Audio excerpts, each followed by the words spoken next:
Hola, nuevamente aquí una tarde más de poder aprender juntas. Estamos en un tiempo de hablando sobre gracia, de esta generosidad tan grande de parte de nuestro Dios hacia nosotros, ese amor tan grande. Fíjate que algo que tenemos que tener presente es que no hay nada que podamos hacer para agradarle o para conseguir que nos ame más, que se entregue más. No, realmente no. Sencillamente Él nos ama porque es Dios.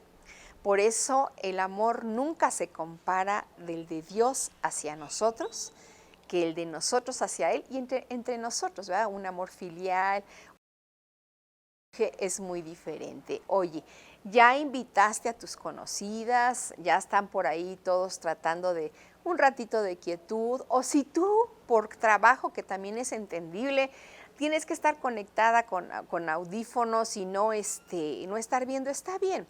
Lo importante es que podamos seguir juntos creciendo en la palabra. Fíjate que encontré una frase de Smedes que dice así, me encantó: Dios concibió el perdón, fíjate qué bella frase, como la única forma de mantener vivo su romance con la familia humana caída. ¡Wow! No creo que lo pronuncie bien, pero es Ley Smedes, yo lo pronuncio en español, no sé cómo se puede pronunciar de otra forma, pero lo vuelvo a repetir, me encantó. Dios concibió o pensó en el perdón como la única forma, la única herramienta de formar y de mantener vivo su romance con la familia humana que había pecado. ¡Wow! No sabes esto cómo me bendijo. Dijo, es cierto. Si Él decidió por gracia derramar a su Hijo en nosotros, es para poder alcanzar el perdón, no es por lo que hagamos o dejemos de hacer, simple y sencillamente poder tener esa cercanía, esa comunión de familia con la familia que había caído. La semana pasada estuvimos hablando de que Dios es generoso y mencionamos varias cosas. Primero, que una muestra, la ley es una muestra de las normas divinas sobre la santidad y a la vez el propósito de revelar el pecado. Hablamos de las diferencias entre Antiguo Testamento y Nuevo, o la ley y la gracia. En la ley, Dios imparte vida divina en nosotros. ¿Con qué propósito? Hacernos partícipes de su naturaleza divina. Por eso esta frase me encantó, que el Señor planeó, dio el paso de perdonar para poder conservar el romance. Ay, cómo me encantó eso, cuánto amor, poder conservar el romance con la familia de los que habíamos pecado. ¿Sí? Se me hizo muy padre. Lo segundo que vimos la vez pasada es que la ley fue dada por Moisés y la gracia y la verdad por Jesucristo. Hoy seguimos con este paralelismo de gracia y la ley. Primero mencionaré lo que es ley y después mencionaré lo que es gracia. La ley condena al pecado, pecado que no se puede quitar. Fíjate lo que dice la palabra en Romanos capítulo 7, versos 9 al 11. ¿Qué diremos pues? ¿La ley es pecado? En ninguna manera. O sea, la ley no es pecado. Y dice aquí Pablo, pero yo no conocí el pecado sino por la ley, porque tampoco conociera la codicia si la ley dijera no codiciarás. O sea, yo podría codiciar y si no estuviera la ley nunca hubiera entendido que es algo que no es sano para mí. Olvídate de que no sea sano para Dios, no es sano para mí. Mira, por ejemplo, si tú y yo, la codicia, ¿cómo puede ser? Le veo unos zapatos a una persona y tú le ves los zapatos y dices, ¡qué bonitos zapatos! Si solamente ahí nos quedamos, ¡qué bonitos zapatos!, lo cual es válido, pues no hay problema. Pero si tú empiezas, ¿pero por qué ella tiene esos zapatos y yo no? Y sobre todo si es del círculo de amistades, son los de moda. ¡Qué barbaridad! Ella ya los trajo y ahora, ¿qué va a pasar? ¿Cómo voy a traer unos iguales? No, yo tengo que buscar algo algo así de moda, pero que estén más bonitos que los de ella, porque yo los quiero. Ahora, ¿en dónde está la codicia? En que tú ves algo y dices, yo lo quiero y lo quiero para mí, lo necesite o no lo necesite. Y ahora, la codicia también es, ay, ¿cuánto costarán? Ay, no me importa lo que cueste, yo lo compro. ¿Me explico? Entonces, fíjate qué bonito dice la palabra. Y la palabra dijimos que la ley manifestaba nuestros errores. Fíjate, ya lo ejemplifiqué con una forma muy sencilla. Vuelvo a leer el verso 7 del capítulo 7 de Romanos, del 7 al 9. ¿Qué diremos, pues? La ley es pecado en ninguna manera, pero yo no conocí el pecado sino por la ley. Ella me dijo lo que era pecado, porque tampoco conociera la codicia, o sea, no sabría qué es la codicia si la ley no dijera no codiciarás. Verso 8. Mas el pecado, tomando ocasión por el mandamiento, produjo en mí toda codicia. ¿Cuál es el pecado? Aquella separación que hubo en el Edén de Adán y Eva con Dios, y a raíz de eso toda la raza humana nace con esa separación, ¿sí? Y dice, porque sin la ley el pecado está muerto. 9. Y yo sin la ley viví en un tiempo, pero venido el mandamiento, o sea, una vez que entendí, el pecado revivió y yo morí.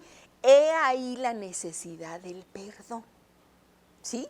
Si Dios no hubiera planeado el perdón, nos hubiéramos quedado en ese estado.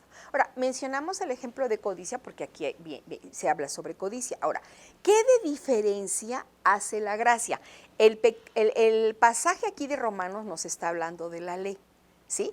En la gracia, fíjate qué cosa tan bella. La gracia redime al pecador, pero otra cosa bien hermosa, depura, o sea, limpia, libera a la conciencia. Fíjate cómo dice Efesios capítulo 1, verso 7. En quien tenemos redención por su sangre, el perdón de pecados, según las riquezas de su gracia.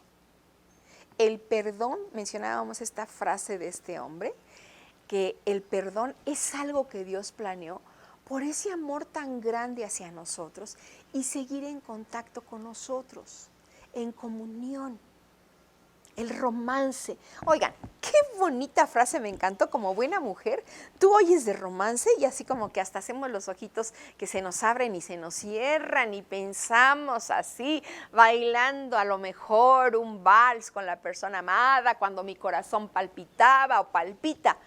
Entonces, cuando encontré esta frase dije, es muy descriptiva para nosotros las mujeres. El perdón está planeado por ese amor, ¿sí?, para permanecer en este romance.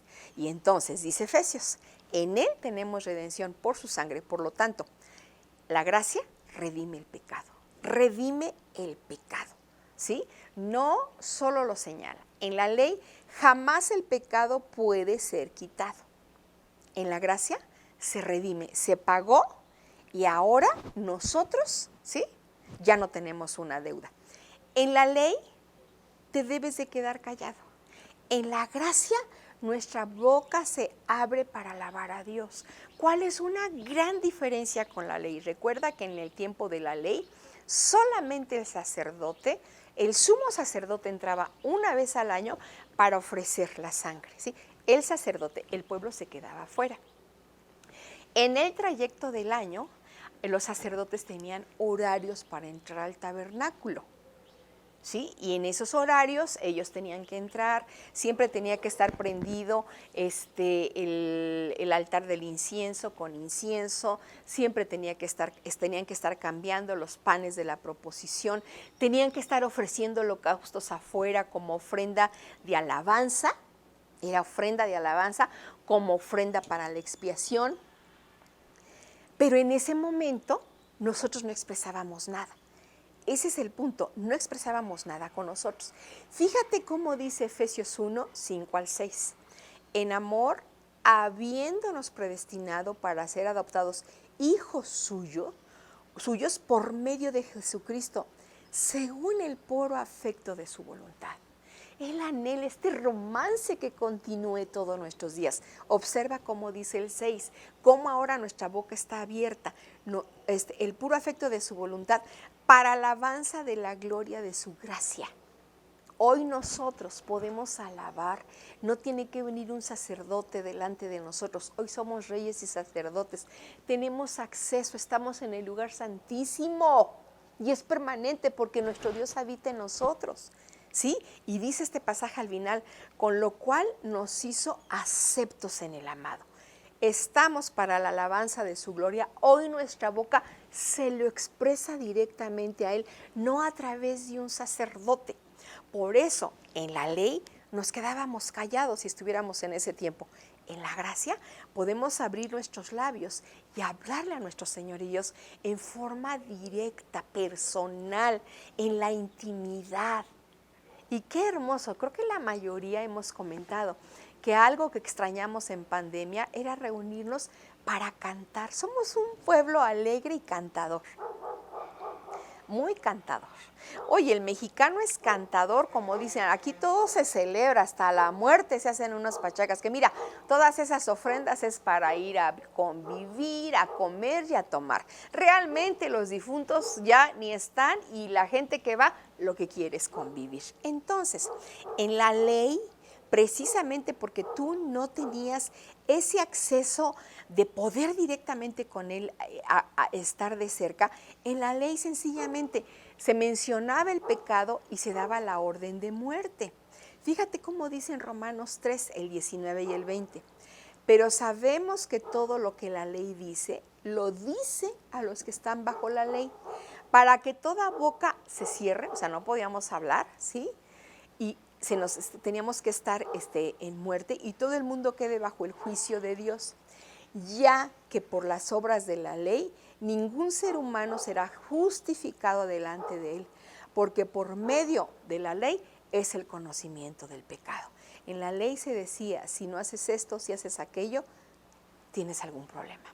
En la gracia, todo está hecho y ahora es vida. Dice la palabra que Él vino a darnos vida y vida en abundancia. Que hoy nuestro Señor Jesucristo es el Espíritu vivificante que da vida.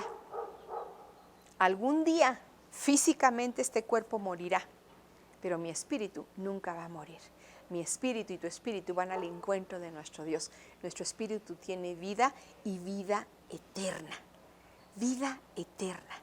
Fíjate, en la ley se decía, paga lo que debes, paga. Tenían que ir con animalitos, tenían que ir con ofrendas de paz, depende del pecado, era el tipo de animal, había varias ceremonias. En la gracia, lo que nuestro Dios dice, ya todo está pagado en su totalidad. Fíjate cómo dice la palabra en Romanos 4 del 4 al 7. Pero al que obra no se le cuenta el salario como gracia, sino como deuda. Mas al que no obra, sino que cree en aquel que justifica al impío, su fe le es contada. En la ley se tenía que pagar con una serie de ofrendas. En la gracia se dio una sola ofrenda, que fue la sangre del Cordero, una vez y para siempre. Ahora nosotros tenemos vida y estamos totalmente perdonados. Hoy, solamente por creer, que se oye tan sencillo, pero es tan importante y tan vital para la vida eterna, aceptar a Cristo como nuestro Señor y Salvador. Y dice aquí, la fe es contada. Y eres justo, tú crees y eres justo porque has aceptado al justo de los justos. Ahora, fíjate lo que dice el verso 6 al 8 de Romanos 4. Como también David habla de la bienaventuranza del hombre a quien Dios atribuye justicia sin obras. No es algo que hagas, ya no hay que traer nada, hay que aceptar. Diciendo, bienaventurado aquellos cuyas iniquidades son perdonadas y cuyos pecados son cubiertos. Bienaventurado el varón a quien el Señor no inculpa de pecado. Fíjate qué hermoso. David, sin saberlo, profetizó que el Mesías vendría. Dice, bienaventurado aquellos cuyas iniquidades son perdonadas y cuyos pecados son cubiertos. Bienaventurado el varón a quien el Señor no inculpa de pecado. Cuando habla de varón, habla de raza humana, no de género. Entonces, hay una totalidad de perdón y de cambio. En la ley se establece la imputación del pecado. ¿Qué es imputación?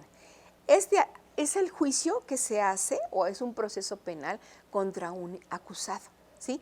En la ley es lo que se establece. En ese proceso de juicio por el pecado, ¿qué merecíamos? Y dice la palabra que la paga del pecado es muerte, ¿sí? Y, o sea, el hombre merecía un castigo y era el castigo que se le daría.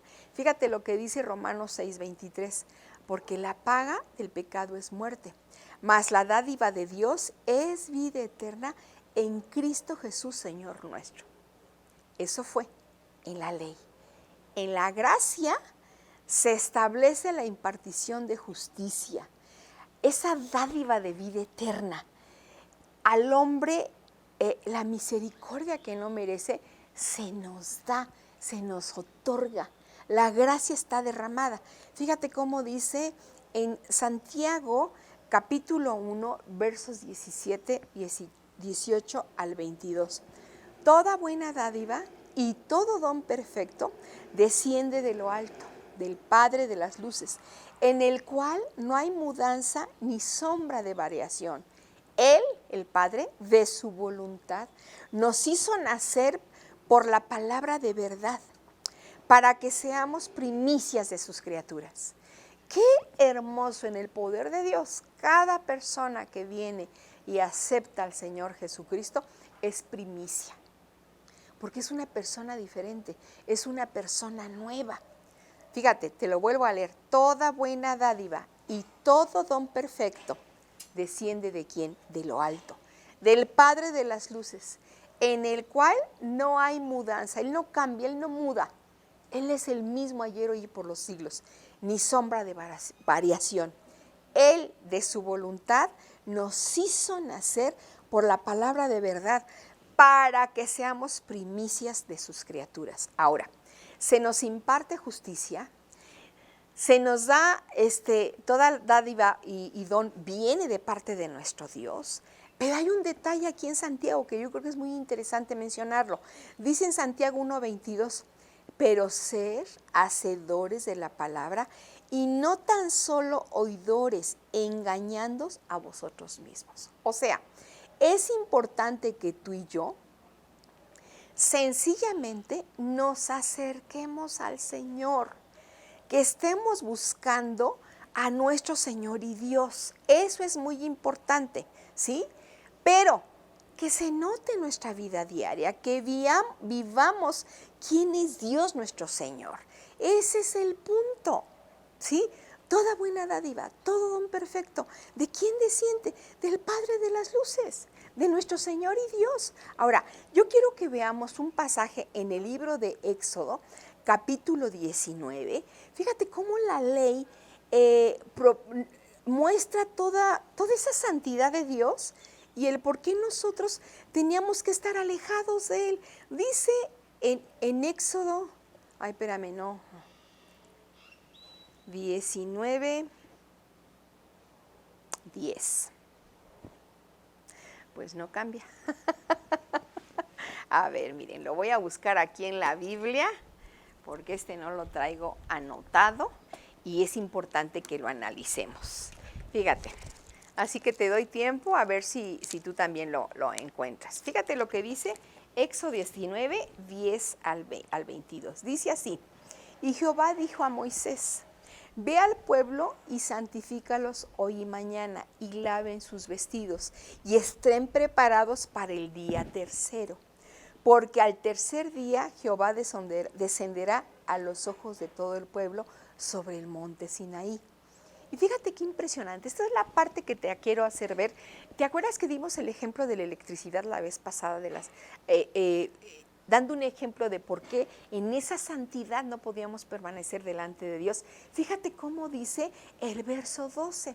Y señalarás término al pueblo en derredor, diciendo, guardaos, no suban al monte ni toquen sus límites. Cualquiera que lo toque, seguro morirá.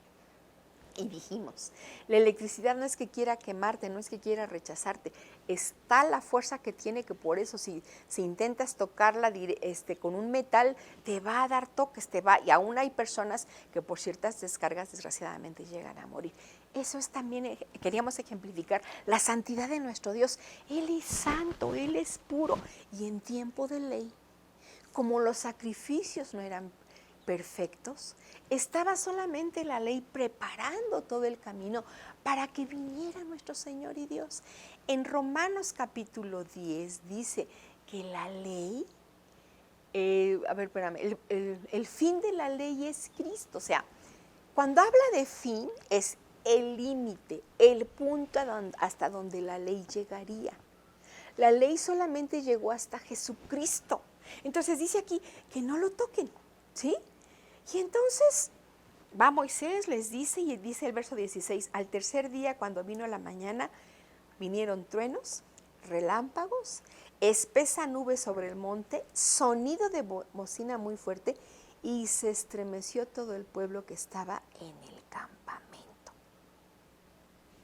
Dios había descendido. Oye, mira, yo no critico al pueblo judío en esto. Algún día lo critiqué por falta de entender y por falta de madurez y por falta de leer. Pero hoy digo, si un temblor nos pone nerviosos, imagínate ver que en un monte, no que te platiquen, o no que te pasen un video, como hoy que pasa un tsunami en el otro lado del planeta y inmediatamente lo vemos en el video. ¡Ay, qué barbaridad! ¡Ay, qué susto! Aquí sonó ahorita la puerta como para ponerle efectos especiales. Imagínate, ahora, aquí cuando dice la palabra, al tercer día, vino la mañana, vinieron truenos y relámpagos.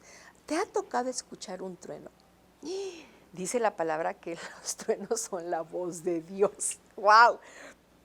Y espesa nube sobre el monte y sonido de bocina muy fuerte. ¿Te ha tocado alguna vez que te toca una fiesta al lado de tu casa o que vas a un lugar y está un sonido que te retumba en los oídos? Bueno, pues algo así, pero todavía más profundo, porque era nuestro Dios. Y dice, y se estremeció. Fíjate qué cosa tan importante. Se estremeció. En otras versiones dice, se puso a temblar todo el pueblo. Yo digo, si por un simple temblor nos da miedo, querremos salir corriendo, pues ahora viendo todo esto, ahora fíjate, dice, todo el monte Sinaí humeaba, porque Jehová había descendido sobre él en fuego. Acuérdate que a Dios nadie lo puede ver, pero los elementos le pertenecen. ¿Te acuerdas del pasaje de Reyes cuando sale Elías, sí? Y primero como el terremoto, luego así como fuego impetuoso, así. Y decía la palabra, y ahí no estaba, y ahí hasta la tercera o cuarta vez un silbo apacible. Y ahí estaba Dios. No era el fuego, era algo que iba delante de Dios. Dios es más que fuego, Dios es más que un terremoto, Dios es más que un sonido de relámpagos. Dios es más que todo ello. Y dice aquí, humeaba, y todo el monte se estremecía. O sea, el monte estaba temblando. Porque acá dice acá que el pueblo se estremeció, pero acá era el monte. Imagínate que estás a las faldas del Ajusco, del Popocatépetl, ¿sí? Estás allá a las faldas y de repente ves como un fuego y luego oyes así truenos, relámpagos, sonido que no y de repente sientes que el monte se empieza a mover en una forma estrepitosa. ¿Qué haríamos? Algunos nos daría un infarto, la verdad. Otros, pero es empolvorosa, a ver hasta dónde alcanzo a correr, ¿sí? Porque en la ley no estábamos purificados. Era en la gracia donde vendría la purificación. Quiero que vayas conmigo, por favor, al libro de Hebreos, capítulo, déjame le veo aquí lo tengo anotado. Ya se me movió, pero ahorita lo encuentro. Hebreos capítulo 12, verso 18 al 24. Ahora ve la diferencia con la gracia, que es lo que estamos aprendiendo en este tiempo. La ley no era mala, simple y sencillamente mostraba toda la necesidad de que nuestro Dios viniera y que Él habitara en nosotros. Fíjate cómo dice, porque no os habéis acercado al monte que se podía palpar y que ardía en fuego, a la oscuridad, a las tinieblas y a la tempestad, al sonido de la trompeta y a la voz que hablaba. Está describiendo Éxodo, ¿te fijas? La cual los que la oyeron rogaron que no se les hablase más, porque no podían soportar lo que se ordenaba. Es que mira, no era algo nada más externo, en el espíritu no estaban preparados para recibir hacia Dios. La obra de Jesucristo nos preparó. El libre albedrío simple y sencillamente es cuando tú tienes a Cristo y entonces dices sí. El hombre, ¿qué va a poder decidir por sí mismo si no tiene al Espíritu? Fíjate qué más dice. Fíjate, el 12:19. Al sonido de la trompeta y a la voz que hablaba, la cual los que la oyeron rogaban que no se les hablase más, porque no podían soportar lo que se ordenaba. Si aún una bestia tocar el monte, será apedreada o pasada con dardo. Fíjate, esto está bien bonito. Verso 21, ve a Moisés, el hombre común como tú y yo. Y tan terrible era lo que se veía que Moisés dijo, estoy espantado y temblando. Estaba Moisés igual que todos los demás. Hablaba con Dios, lo veía cara a cara, es lo que dice la palabra. Él me verá. ¿Y qué a los demás si a mí me place? Aún de verlo estaba él temblando. Ve lo que dice la siguiente frase. Sino que os sabéis, porque está hablando de la gracia. Ahorita te leo la parte anterior. Sino que os habéis acercado al monte de Sión. Así como en el tiempo antiguo se acercaron a un monte para ir a encontrar a Dios, hoy hay un monte que está edificado por nuestro Señor Jesucristo. Y en ese monte es al que nos hemos acercado, al de Sión, a la ciudad de Dios vivo, a Jerusalén la celestial, a la compañía de muchos millares de ángeles, a la congregación de los primogénitos que están inscritos en los cielos, a Dios el juez de todos, a los espíritus de los justos hechos perfectos, a Jesús, el mediador del nuevo pacto, y a la sangre rociada que habla mejor que la de Abel. Por eso la palabra en la gracia nos dice aquí también en Hebreos, por lo cual levantad las manos caídas y las rodillas paralizadas y haced sendas derechas para vuestros pies. Ese es el tiempo de la gracia. Hoy podemos levantar las manos caídas. Hoy nuestras rodillas no están paralizadas. Hoy nosotros tenemos sendas derechas, caminamos en el apresto del Evangelio. Sabes que hoy, ahí donde fallamos, lo cojo, dice aquí, del camino no se salga. No, hoy hemos encontrado sanidad y libertad en nuestro espíritu y tenemos paz. Te lo leo en otra versión que se me hace muy interesante, la internacional. Hebreos 12:12. Por tanto, renueven las fuerzas de sus manos cansadas y de sus rodillas debilitadas. Hagan sendas derechas para sus pies, para que la pierna coja no se disloque, sino que se sane. Busquen la paz con todos y la santidad. La obra de gracia que nuestro Dios ha dado. ¿Te acuerdas que cuando empezamos esta serie hablamos de dad de gracia, lo que de gracia has recibido? Hemos recibido algo precioso. No tiene valor, no tiene valor. O sea, tiene tanto valor que no hay un número en dinero o en oro que pueda ejemplificar esta obra tan hermosa de nuestro Señor Jesucristo. Te quiero leer una frase que yo creo que es muy hermosa. Dice aquí, La gracia es lo que te da la capacidad de perdonar. La gracia es lo que te da la capacidad de seguir adelante. La gracia es quien te levanta día a día. La gracia es nuestro Señor Jesucristo. Nos vemos la siguiente semana. Dios te bendiga.